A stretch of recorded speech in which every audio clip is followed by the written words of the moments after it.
It was just our 23rd anniversary, but I had hoped it would be special. Unfortunately, a last-minute business conference meant I couldn't make it. I packed for the 3 days in Baltimore and grabbed a quick bite before leaving. Michelle, I promise I'll make it up to you. Roberts insisted I attend. I looked over the agenda for the seminar and didn't see anything particularly important, but he's the boss, so don't worry about it. Ryan Huck, even when we go to Europe for the 25th, we can go somewhere nice this weekend when you get back. Michelle and I have been married since college, and I have 2 daughters, Haley and Ashley, who are both in college. I worked for Beans International for about 10 years and was doing well. I put in a lot of hours and traveled quite a bit. Michelle didn't seem to mind and found ways to occupy herself while I was away. Our marriage was good and our intimate life was fine. Besides my demanding work schedule, everything seemed okay in my life. We socialized occasionally, mostly at office functions, but sometimes with friends in the neighborhood. The girls were both fairly independent and only relied on us for tuition and some spending money. Michelle and I met, started dating, and got married. It was a natural progression. There was no whirlwind romance or fairy tale ending. I was of average appearance, but Michelle was quite attractive. She stood tall, and I was a full head taller than her. She often wore heels to even things out when we went out together. Her dark brown hair was starting to show a few gray streaks, giving her a sophisticated look. She jogged about 3 times a week to maintain her weight. She was undeniably a fine woman.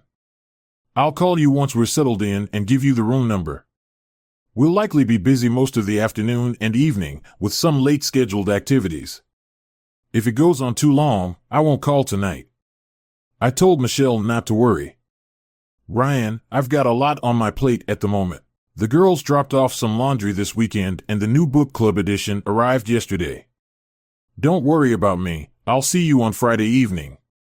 Michelle read, assured me after a quick kiss, and then I headed off to Baltimore, taking the back roads for the 3-hour drive. It was a 3-hour drive, which I really didn't enjoy. The meeting was after lunch, so I had plenty of time to settle in. I called Michelle to let her know I'd arrived safely. The frustrating thing was that there was nothing new being presented. I'd read the agenda beforehand, but I still expected more. I couldn't understand why I was sent to a conference that felt a bit pointless. I was pretty annoyed after the last session of the afternoon when they announced that we were all going out for a special celebration dinner at Ruth's Chris Steakhouse, even though there were 2 locations in Baltimore. They decided to take us to the one in Philly, where we had a corporate account, and as we arrived in Philadelphia, it was raining cats and dogs. They'd arranged 2 special tables for our group in a private meeting room. Given the prices they charge, I'm sure they didn't want a bunch of rots disturbing the paying customers. After we all placed our orders, I excused myself to visit I went to the men's room. The lighting in the restaurant was dim, but I could still see my wife, Michelle, sitting at a secluded table with Patrick Roberts. She was dressed up, like she'd been to the salon. Michelle only does that for special occasions, maybe 2 or 3 times a year. Then it hit me.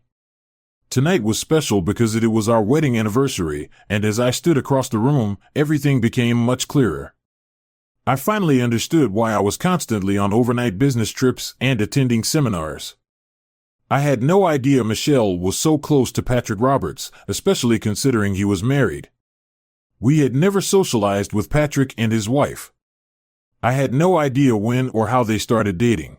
It didn't matter anyway. It seemed like our trip to Europe would never happen. The restaurant was really elegant, and I didn't want to disturb anyone's meal, so I decided to be discreet. I made my way to the corner of the room near the restroom. I had a view of both Michelle and the conference room. I thought Michelle would turn her phone off, but she didn't. I tried the house phone but got no answer. Michelle tried to use her C phone, which was tricky in such a busy and upscale place. Sorry, Ryan, I'm in the basement and missed the call. I thought you weren't going to ring. What's up? Patrick's expression turned sour as Michelle attempted to keep her voice down. I just wanted to let you know I'm on my way home. The conference ended early, so I should be there in about an hour. See you soon. What hold on? A minute later, Ryan, the washing machine, is acting up. Michelle quickly covered the phone with her hand and started talking to Patrick urgently. You could tell from her facial expressions and hand gestures that something was wrong. Patrick quickly dialed a number on his phone. He was really quick about it. Meanwhile, across the room, the conference director. He answered his own phone. Patrick's conversation with the person on the other end of the line was brief. Michelle's face showed fear as Patrick relayed what he had just heard. She slowly brought the phone back to her mouth. Ryan, I think you know the answer to that. You look lovely in that black dress. The dress goes well with the pearls I got you last Christmas. Don't worry about coming back home tonight. I'm moving out tomorrow. Oh, and happy anniversary, Ryan. We need to talk. That phrase they always say is probably the dumbest thing a woman caught cheating can say, but they always say it. It was pouring with rain. As I left the restaurant, I realized my car was in Baltimore, leaving me stranded in Philly. I began walking towards downtown, but it was pouring with rain and I was soon soaked to the bone. I didn't mind, though, and I didn't switch my phone off, even though it was ringing nonstop. I eventually switched it off to conserve battery, missing out on the free Ruth's Chris steak dinner. I felt pretty down in the dumps until I stumbled upon a cheese steak shop. The food was incredible, but I didn't want to spend any more money on a rental car to head home.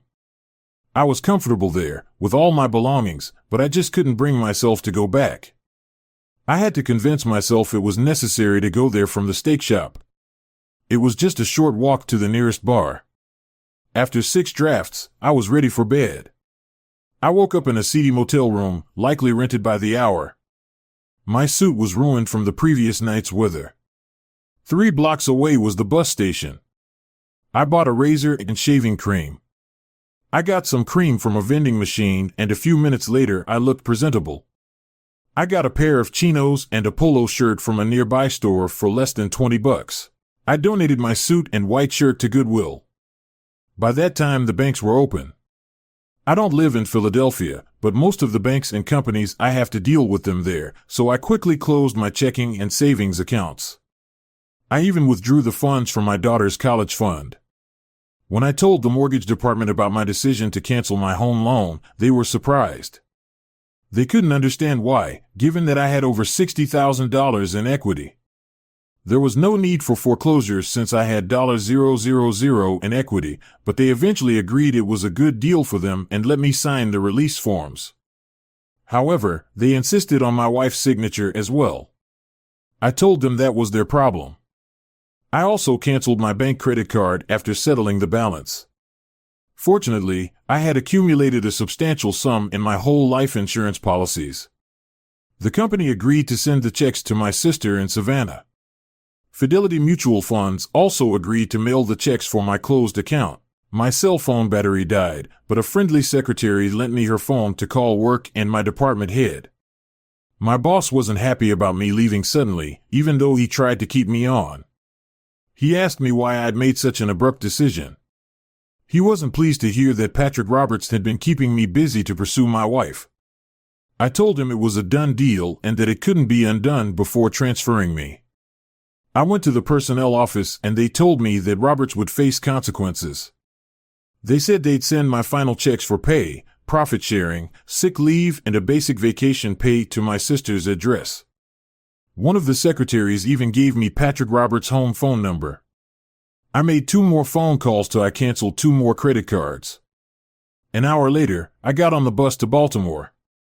My plan was to get my car back and collect a few things I had left in the hotel room. The journey from Baltimore to Savannah would take a full day. My sister Christina and I were close, so I decided to tell her what was going on. I also had to cancel some credit cards that were coming to her house. I turned on my cell phone to charge it in the car, ignoring the several calls that came in during that time. Once I'd settled, I decided to get a new number. I had many hours on the road ahead of me. There was plenty of time for reflection. I couldn't understand what had motivated Michelle to leave with Patrick Roberts. I wondered if I played a part in it or if I was just a bystander. It seemed I'd fallen short as a husband somehow. After a bit of thinking, though, I realized I didn't need to blame anyone. It was time to let go and move on. I regretted not having my birth certificate, passport, and car title with me. I'd have to manage without them or find a way to get them back. Luckily, I had my laptop in my briefcase. I could manage without the cell phone charger anyway. My medical insurance was still valid for 90 days, but I wasn't expecting any health issues about an hour outside Baltimore. I called Patrick Roberts' wife. Patrick had been let go. In the morning, for reasons he didn't specify, she thanked me for providing more detail and found a way to make it up to me and her. I felt he deserved at least that much, so I called Christina to let her know I was on my way. I also wanted to welcome my wandering brother. Christina greeted me from the front porch as I arrived. Your wife called twice trying to track you down, but she didn't have much luck. I'm still not sure why it was urgent or why you might be visiting your sister. I'm guessing you'll enlighten me now, or I'll have to kick your butt. The porch boasted 4 rocking chairs and an ice chest, likely stocked with beer. Christina, being older and perhaps wiser, took a seat and gestured for me to join her.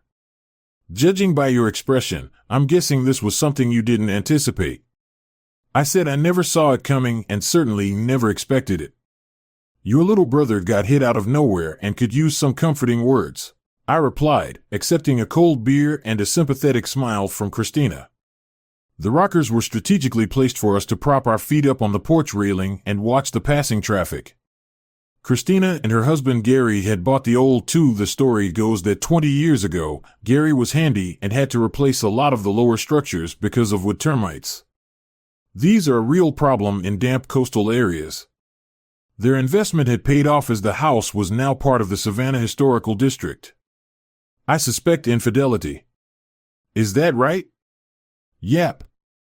And who's the cheating one? Michelle or Ryan? Well, I'm too socially inept to know. It's not like he'd meet another woman, so it must have been her.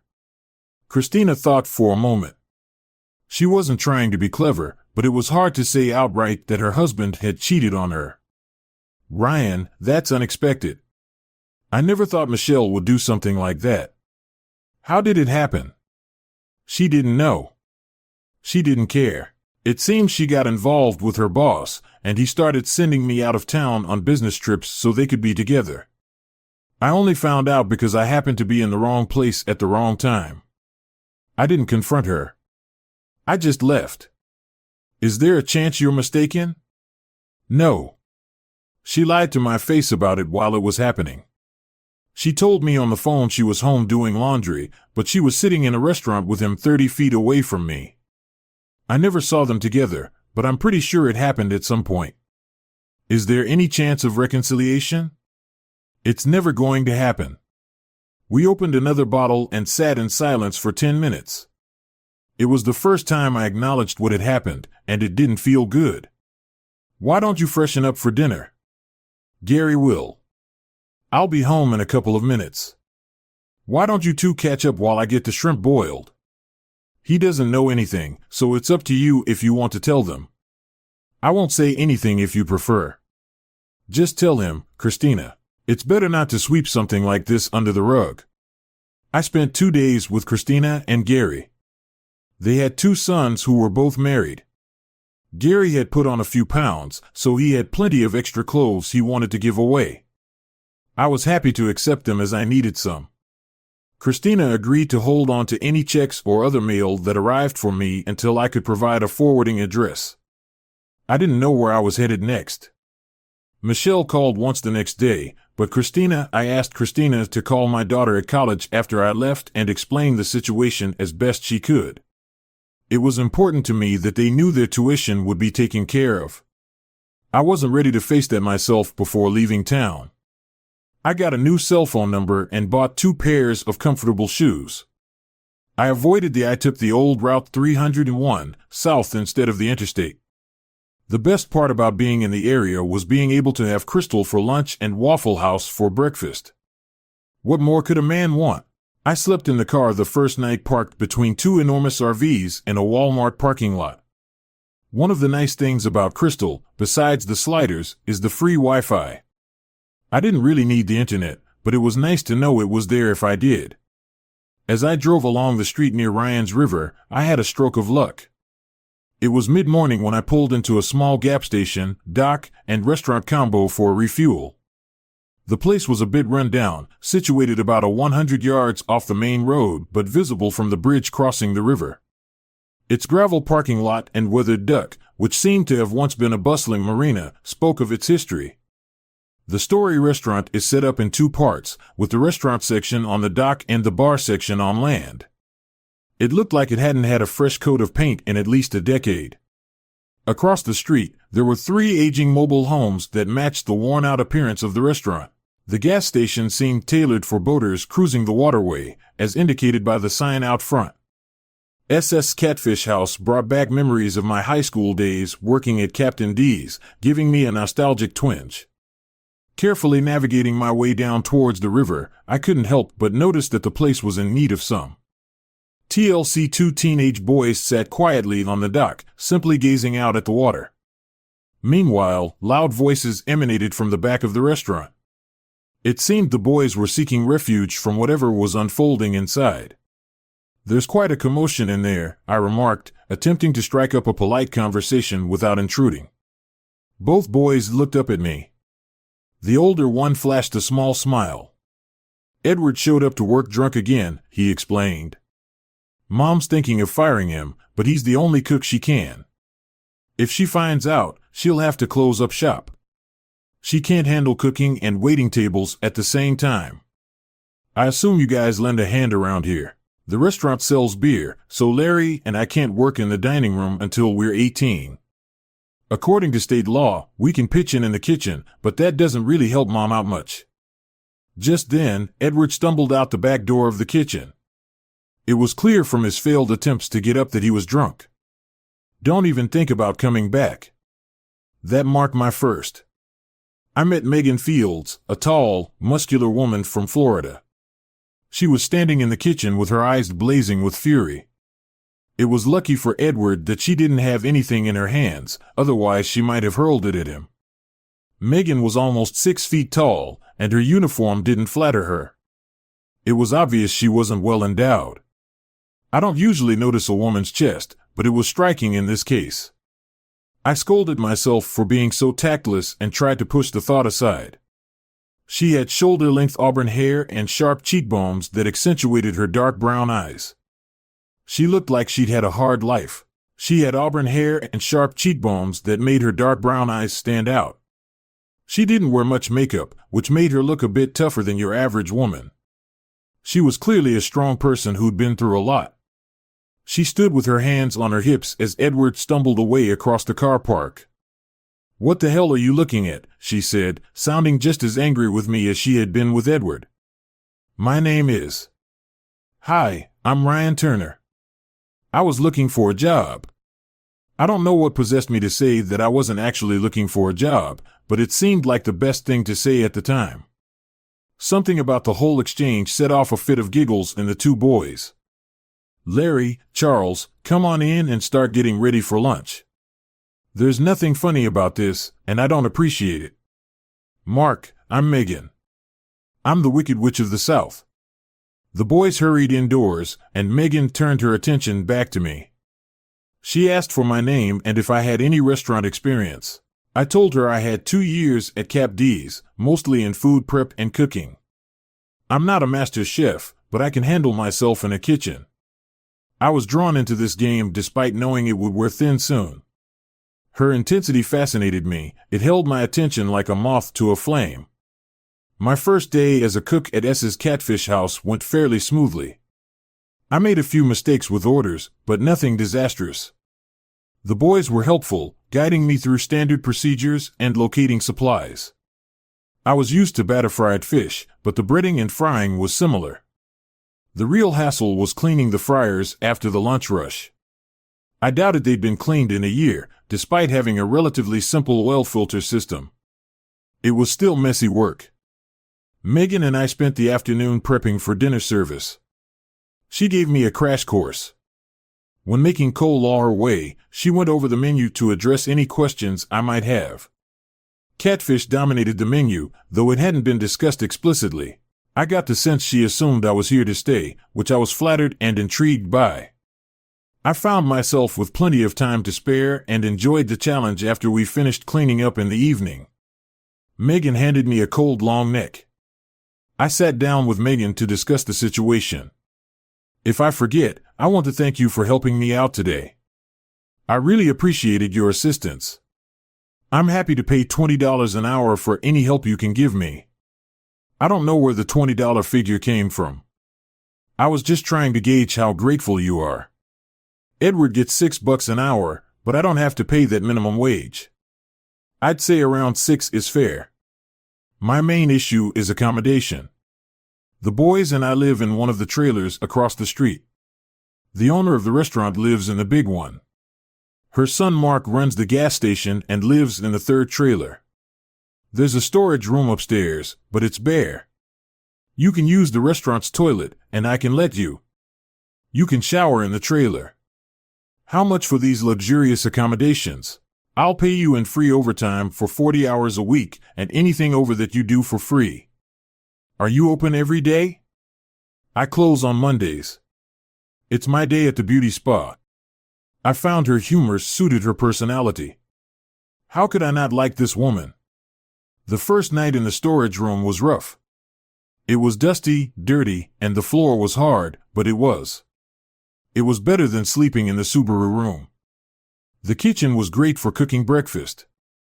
After a week, I was settled in quite comfortably. I gave Christina the address and she sent down a few items of mail, hopefully containing some checks. On the first Monday, I went into Paca and set up a bank account and a safety deposit box. It was a relief to finally unload all my stuff. I took the cash I'd been carrying around, the boys and some second-hand furniture. They enjoyed lending a hand, and I liked having them around. Showering in Megan's trailer felt awkward. I felt like I was imposing on her, so I rigged up an outdoor shower behind the restaurant with some PVC pipe. It worked out well as long as the weather. It wasn't too cold, and the boys helped set it up and even tested it out first. Megan's husband died on an offshore drilling raid 8 years ago during a hurricane. She received some insurance money from the incident and used it to start the restaurant. Mick Hall and she got along fairly well, and Larry and Charles spent a lot of time with me, perhaps seeking a father figure. My daughters and I had a good relationship, but I didn't want to risk jeopardizing that. It was time to touch base with Base, and luckily they were both at Penn State, so I only needed to make one call. When I spoke to Ashley, I could tell she was the one who answered. "Hey, it's Dad. I just wanted to catch up with you guys. Haley, I know you're in class, but I just wanted to check in. I'm waiting for your call. I know your mom has been acting weird, so I wanted to give you a chance to tell me what's going on. I'm sorry for the confusion. So, what's your mom's explanation? She said she set up a romantic anniversary dinner for you both at a steakhouse. Your boss helped out, but when you got there, you saw them together and freaked out. Your mom didn't get a chance to explain. She seemed Ashley, that's quite the story, but it's just that, a story your mom didn't know. I'd be there. She was shocked when I showed up. I called her from inside the restaurant before she even knew I was there. She told me she was at home doing laundry when she saw me. She panicked. It wasn't a surprise party. My boss and your mom planned for me to be out of town so they could meet up. She got caught. She's now trying to cover it up. That sounds more believable. What do you want us to do? And why are you calling from Savannah? I'm not actually in Savannah. I just got the phone there. Try not to be too hard on your mom, but see if you can get her to come clean. Got it. Anything else? If you're going home for Thanksgiving, go into the den and grab my passport, birth certificate, and the Subaru tile. Then mail them to Aunt. Christina will get them to me. Whatever you do, don't give Mama my cell number. I don't want to have to change it again. Sorry about everything, Dad. Haley and I are here to support you if you need anything. Thanks. Oh, and I got all your tuition money, so no need to worry about that. I was relieved knowing that was taken care of, although I dreaded having to break the news to Ashley about her mother. I was sure Ashley Michelle's explanation was interesting, given the circumstances, but it wouldn't hold up in court. I was curious about the affair, but the pain it would cause wasn't worth it. Things were going smoothly at the Catfish house. I received the checks from Christina and the documents the girl sent down. I'd soon get new Florida car tags when the PA ones expired. I deposited my restaurant paychecks into my bank account. But I kept the rest of the money in the safety deposit box because the interest rates were low. It felt safe and I didn't feel like I was missing out on much. I ate at work all week, so Mondays were my chance for something different. The boys were always up for it and Megan joined us naturally. It was my treat, and though neither of us admitted it, it felt like a sort of date. Chinese buffets were our favorite, but we also liked sushi. We also started going to Chinese buffets sometimes, but we'd often end up going quite a bit. I didn't mind though, as Megan had mellowed out a lot. I hadn't seen her nasty side since that first day. Sometimes I caught her looking at me while we worked, but she quickly looked away. I was still married, but Megan was starting to catch my eye. The restaurant had a steady flow of customers, but its earnings barely covered expenses. I lived on a shoestring. Megan's payment went straight to the bank, so I only had to cover minimal living costs. I only splurged on a tank of gas each month and our Monday night outings with Larry, Megan, and their family. I'm not sure how or when they became my family, it just seemed to happen naturally. Nicole had her lunch at Sada's every day, courtesy of Megan. You could see she was growing weary. Despite being just an employee, I kept my observations to myself, silently noting the preferences of our mainly local clientele, who seemed more interested in the beer than the catfish just before Christmas. Haley called Dad to check in. "How are things going?" "All right, I guess." "No complaints?" "Is tuition time again next month?" "I just wanted to check in and make sure you're okay for the holidays." "I'm good, and so is Ashley." "I assume you'll be with your mother." "We're not exactly looking forward to it, especially now that we know the whole story." "Would you mind filling me in?" "You're not going to like it, but you were right about everything. Mom and Mr. Roberts were seeing each other for over a year. Eventually, she admitted it was a fulfilling relationship. She doesn't want a divorce, but she also doesn't want to end things with him. She said she was. She was hoping to keep everything the way it was because it was perfect for her. She started telling us details and Ashley and I had to ask her to stop. Ashley is barely speaking to Mom anymore. You're right, I didn't want to hear that. What's her relationship with Roberts like now? Well, he got fired from his job and blamed her. His wife filed for divorce and he blamed Mom for that too. Last I heard, he moved to Chicago. And she didn't ask Mom to go with him. Mom got a job at an insurance company answering phones. She ran out of money very quickly after you left and couldn't even pay the utility bills. She's just scraping by now, but I think she's selling off her jewelry and stuff. The bank told her she didn't have to make the house payments anymore. If she signs a release, I think she's going to try and sell it instead. I'll send you a power of I've got an attorney form so that your mother can sell a house more easily. You can give it to her when you go home for Christmas. She'll probably appreciate that. She was wondering why you hadn't filed for divorce yet. I'm not going to. When she's ready, she'll have to do it. I have no money, no job, and I'm living off what I took from the bank when I left. It'll run out very soon. I saw no reason to let my daughters or my wife know that I had. I've got a nice little stash in a pocket bank waiting for my day of freedom. My wife had never shown an interest in our finances, and unless she got a really good lawyer, she'd never know I figured she'd go for the cheapest lawyer she could find. I'll let her know when we head downstairs. Haley, I apologize for not getting you or the girls anything for the holidays this year. I'll make it up to you. Just let us know where you are. Let me know where you are and we can come and visit you during spring break. You can make it up to us then. It's a deal. Have a wonderful Christmas. I've been using Megan's shower for the past month or so. She always managed to find something else to do while I was there, so there was no chance of anything improper. Northern Florida gets cold, so I had to rely on her facilities for a couple of months. I had reached the point where I wouldn't mind a bit of inappropriate behavior on her part, but I wasn't smooth enough to orchestrate such a thing. I was afraid that if I did something wrong, it would upset her. Typically, when I showered, the boys were at school feeling guilty for not getting my daughter anything for Christmas. I felt even worse when I got the boys' new game, a turquoise Conco belt. Megan always wore her blouses out, and I couldn't help but imagine how good she would look with the right accessories. We closed the Catfish house early on Christmas Eve and exchanged gifts. Megan and the boys got me a GPS for the Subaru. We indulged in boiled shrimp and whole cronets, but the boys wanted to play with their new toys. Megan told them to go home and not wait up. Charles winked and gave me a thumbs up as they left. Megan and I had a great chat for about an hour. We avoided any mention of our previous spouses, even though I was still married. Megan didn't seem to mind since I was slow on the uptake. She finally took my hand and led me upstairs. We were both feeling frustrated, and it was clear we were both ready for a bit of fun. She had defined abs reminiscent of those seen on Bowflex commercials instead of soft breasts. She had firm, wonderful globes that showed no hint of sag despite having 2 kids.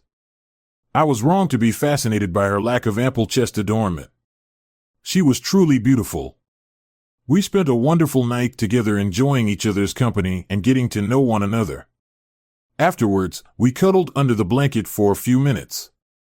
I looked up and said, "Merry Christmas, Ryan Turner." Hearing the boys downstairs, Megan jumped out of bed and began to dress. By the time I made it downstairs, the boys were already eating breakfast. Charles gave me a big grin and another thumbs up, while Larry seemed oblivious to what was going on. I ate with the boys while their mom went home to take a shower. At that moment, a terrible thought crossed my mind about birth control. After that night, I spent a lot more time with Megan. She didn't usually stay overnight, but it was nice when she did. I think Charles explained the facts of life to Larry shortly after the holidays, and both boys seemed okay with the arrangement after the new year. Christina forwarded divorce papers, and Michelle included a small note thanking me for the power of attorney and informing me that she had and I was offered on the house. The divorce proceedings were simple and straightforward. I was responsible for the girls' school tuition, and that was about it. I signed the papers and mailed them back to Michelle's lawyer. I realized I had revealed my location, but I no longer cared. Megan approached me about recapping the restaurant menu, giving me free rein to make changes as I saw fit. I was initially hesitant to take on such a task, but I was happy to take on the task. Our seafood wholesaler was happy to include frozen whitefish portions in our weekly catfish delivery. Charles was keen to learn how to make fish and chips. Megan and I managed everything during the school year, handling the slow but steady business with ease. However, we hadn't anticipated the consequences of increased. I got the boys to help with painting on the weekends. My standards weren't too high, so I was happy with whatever they did. The whole business was Megan's. I could tell she wanted me to take on more of a role in it. At first, I only made suggestions, but over time, she seemed relieved when I took charge of decisions without consulting her. She never criticized or complained about my choices. Running a business like this wasn't my initial plan, but it felt like it was becoming my destiny. I hope that doesn't sound too profound. Mark caught the entrepreneurial bug and even spruced up the gas station. He got shiny new signs and updated pumps that accepted credit cards after calling his distributor. Once cleaned up, a salesman convinced him to install racks selling various tourist items, all at no cost to Mark, who got a cut of each sale. It spruced up the station's appearance, making it seem less run down. Charles got his learner's permit on his 16th birthday, and I loved teaching him to drive the Outback. Megan seemed relieved she didn't have to do that in 2 years. It'd be Larry's turn then. One day, a good old boy from near Moss Bluff showed up with a pickup. He had a truck loaded with a freezer full of gator tail meat. He spent a good 30 minutes trying to convince me of the nutritional merits of eating reptiles. He knew his subject matter well, but he was a terrible salesman.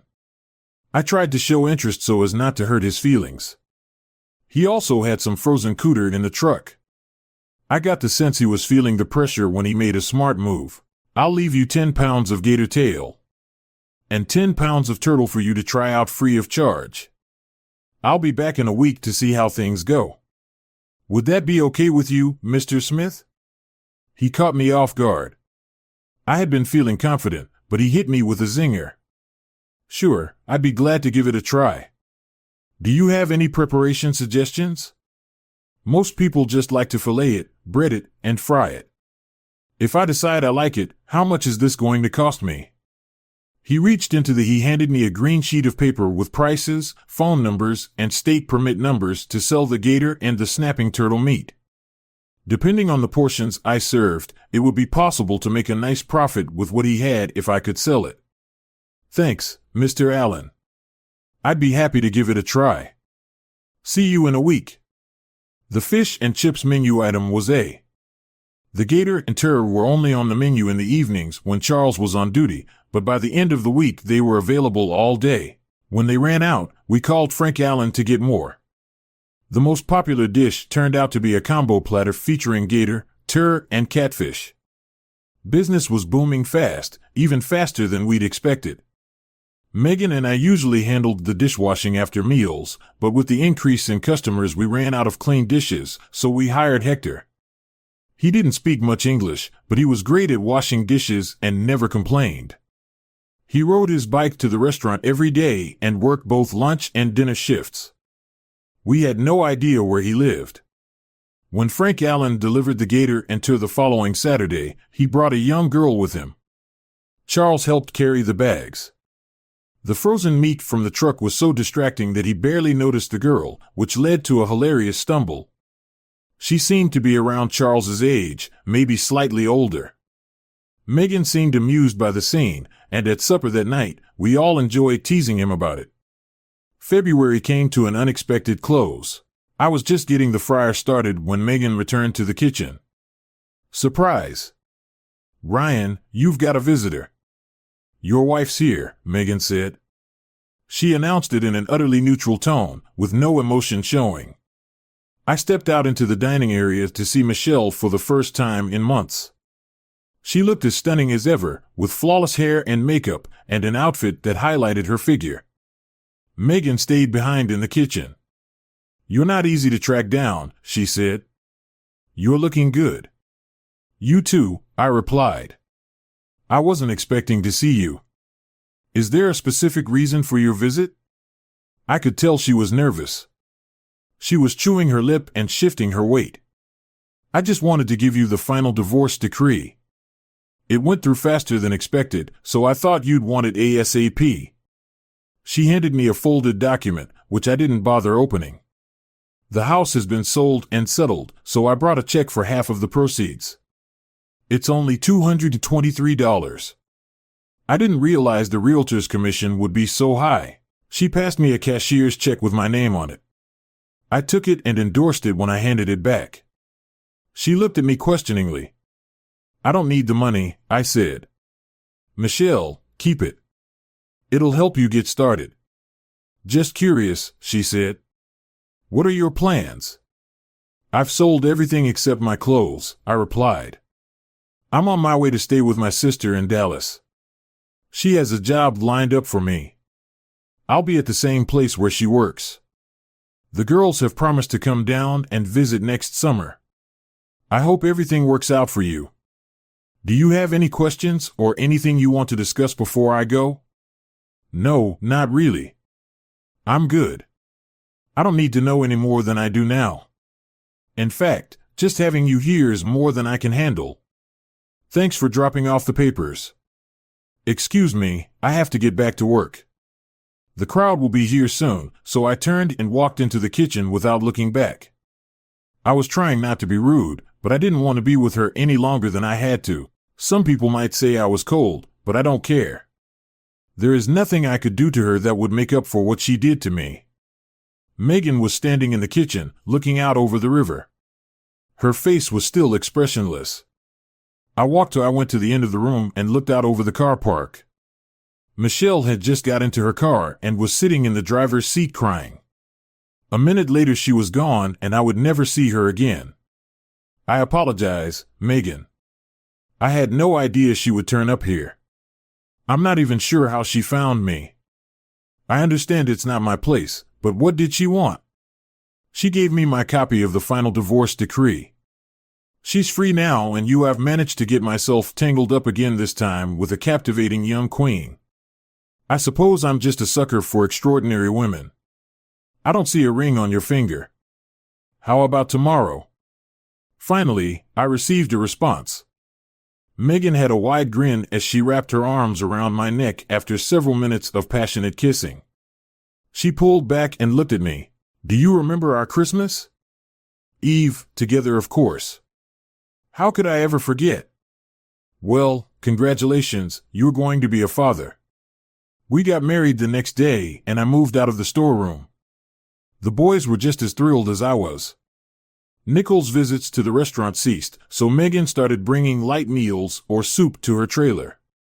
After the rush, one day Mark sat down with Megan and me, telling us it was time for Nicole to move to an estate she had to sell the marina complex to afford it, but it wasn't much of a marina anymore. Nick was still sharp and clear-headed. I didn't discuss it with Megan, but I began negotiations with Nicole. It took most of my savings, but I bought the entire operation, including the trailers. The only condition was that Mark could continue running the gas station and boat slips. I'd pay him a salary and provide free lodging in his trailer, which was a win-win since the station was already profitable. I also upgraded the kitchen with a dishwasher, which made Hector very happy. We also hired a waitress to assist Megan, hoping to have her trained by Megan's due date. The waitress was a single mom with 2 kids. 2 kids were over the moon when we offered her the empty trailer at a fair rate. By the end of the year, the marina was doing better than we'd ever imagined. Business was booming, and we introduced boat-run shrimp and peel and eat platters for our female customers. By the end of summer, we had a dozen full. We had boats in the new slips, with a waiting list for any available slots. Money wasn't an issue, just time. I felt content and happy. Charles found a steady relationship with Frank Allen's daughter, Tracy. He spent every chance he could on the outback. Larry started working with Mark and even asked his mom if he could take over the gas station when Mark retired. We hadn't realized Mark was considering retirement, and it seemed a couple of years away. Charles expressed his desire to stay with the restaurant after a few days with their mother, Haley, and Ashley came to spend the rest of the summer. They were happy to help out and found staying in the storeroom amusing. They got along great with my daughters. They say the gender of a baby is determined by the father's genes. In September, Megan had a baby girl, whom we named Nicole. When our first wedding anniversary arrived, Megan asked where I wanted to go to celebrate. I replied that I didn't want to go to a steakhouse. Thanks to everyone who took the time to listen to today's stories. If you enjoyed it, please consider liking and subscribing. If you haven't already, feel free to share your thoughts on the events in the comments below. Take care.